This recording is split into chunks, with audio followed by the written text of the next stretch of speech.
Check has been a presentation of Yokohama, the new leader in high-performance radial tires.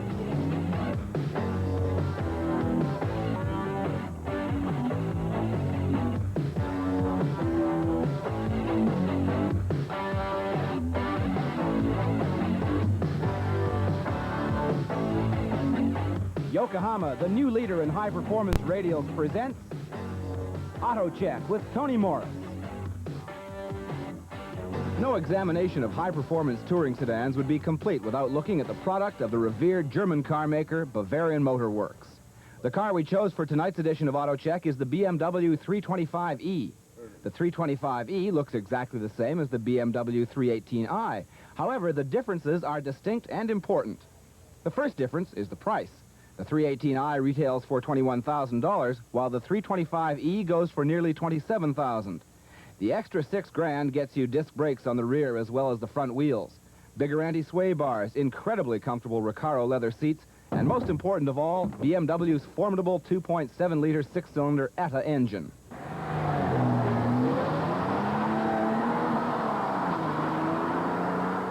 This engine is so smooth. I think it's one of the smoothest six-cylinders I've ever driven. It's a low brake horsepower, high torque motor. The maximum RPMs in the car is 5,000. It sounds really low. What BMW's idea is, don't turbocharge, give more cylinders, and it's definitely worked in this car. It's so tractable. If you were driving along, say, in a traffic downtown, and you move from first gear into second gear and the traffic backed up again, it is so tractable, it just cruises along. We've had one other car like this, which was a forced turbo. Big horsepower, big fancy car, and very tractable, and this is exactly the same way. Small car and very tractable. And I wouldn't suggest you have to do any more than 4,000 RPM before you change up to the next gear, because the power is coming in then, and the car is very tractable at that speed. I think it's one of the most interesting cars that we've tried in Auto Check for quite a long time. No front-wheel drive for Bimmer owners. BMW maintains that the conventional front-engine, rear-wheel drive setup is still the best for spirited motoring.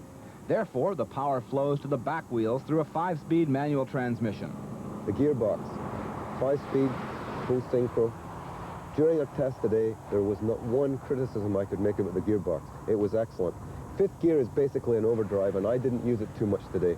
But going through all the other gears, it's not one of those engines and gearboxes where you suddenly get a big punch of power and your neck gets broken. It's smooth power. You put it on in first gear and wait for it, and the revs build right up and back into second and back into third, and it's smooth all the way through with a real sensation of power and speed. But yet, the car is stable and handles really well. In the dry, it's excellent. In the wet, it's a little bit touchy. The suspension in the car is 4-wheel independent. Now, on a dry day, this makes the car handle just fantastically. It makes it just feel great. But we've had a little bit of inclement weather during the test today, and with a combination of the independent suspension and the wheels and tires, which we'll talk about a little bit separately, the car became a little bit unstable in various conditions, especially in hard braking and fairly tight cornering.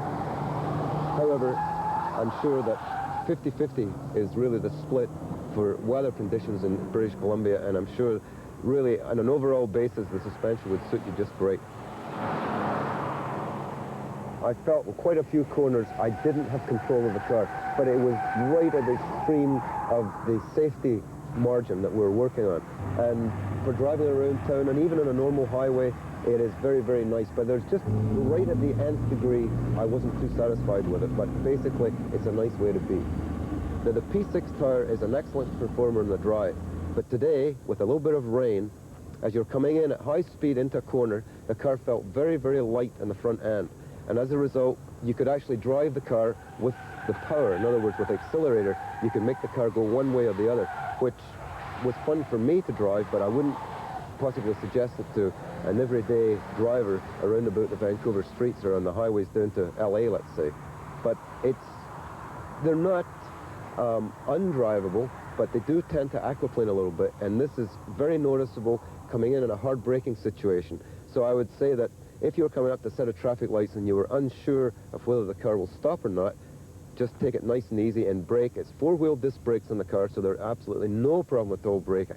So just take it easy. I locked the wheels up a few times today just to try and show you exactly what the problem was. The interior of the car is also pleasing to the senses with a comprehensive readable instrument package and a fat leather-wrapped sport steering wheel. However, easily the most outstanding feature inside the car are the incredible Recaro bucket seats. With adjustments in every direction and excellent lateral support, they help the driver and the passenger become one with the automobile. An important feature in a car capable of such impressive performance. But Tony did find one small detail inside the 325e that was not to his liking. I'd make one small criticism in the inside of the car, although I like the basic concept of it. The window controls, which are electrical, the left-hand side one is close to you, and the right-hand one is on the right-hand side of the gear shift. Now, obviously, that's to make it easier for the passenger to use, but it means you're moving over the gear shift knob to change it. I give him 100% marks for not putting it in the door here, which is quite common in a lot of the North American cars and quite a few of the imports, which means you're taking your eye off the road to work on, which I think is very bad. It's definitely a very, very nice motor car. If I was giving the ideal car in this class as a 10, I would give the BMW 325 as an 8.5.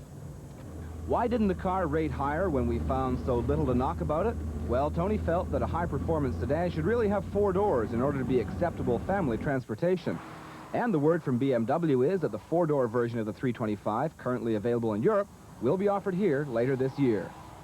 BMW's asking price of $27,000 may be a bit daunting, but you should remember that most BMW owners look upon their automobiles as investments, and that's often what they turn out to be. I'd like to thank Vancouver Auto for lending us the 325e, and of course Tony Morris for his help with this edition of AutoCheck. We'll see you next week. Toyota on Kingsway. Tony Morris is the test driver, as usual, and Tony, you've had a chance to drive the car. What are your initial reactions? Well, David, I think the car's a very nice automobile. It's, as you say, it's in the GT class, and I think it fits in very well in the GT category. Except for some minor cosmetic differences, the 84 Supra is unchanged from last year. Toyota has enjoyed excellent sales with the macho styling of the Supra.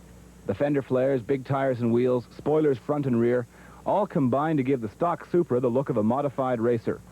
The car is not only pleasing to the eye, on the highway it's a joy to drive. The 4-wheel independent suspension is firm but supple, and there's loads of power to be had from Toyota's superb 2.8-liter double overhead cam 6-cylinder engine.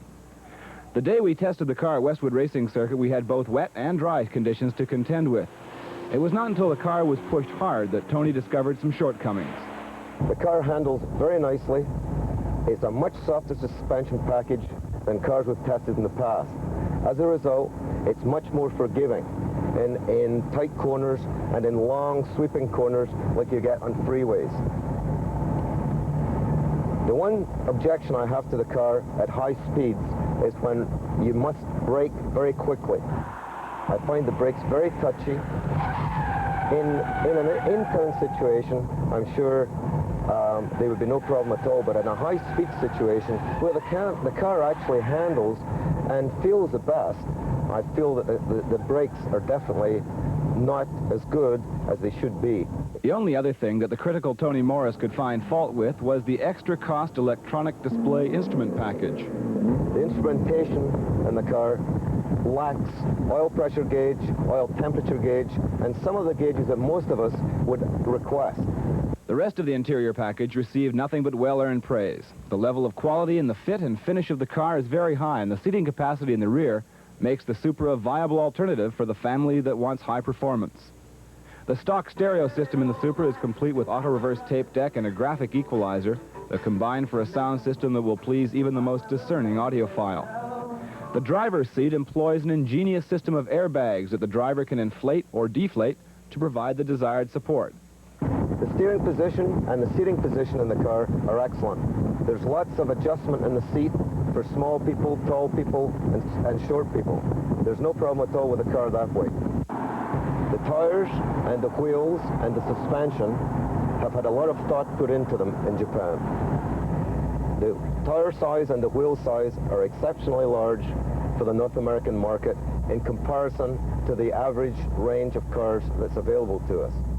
When we began testing high-performance cars on AutoCheck, we arbitrarily chose a 930 Turbo Porsche as our benchmark. Here's how Tony rated the $21,000 Toyota Celica Supra against the $70,000 Porsche. In my estimation, this car would rate at a 7.8.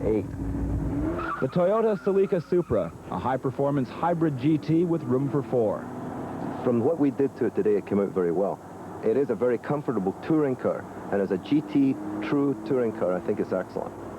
We'd like to thank the people taking part in AutoCheck this week, Tony Morris of Circuit Tire, Bill Dockstetter Toyota for supplying us with the Supra, and the Sports Car Club of British Columbia for allowing us to use Westwood Racing Circuit. We'll be back next week with another edition of AutoCheck.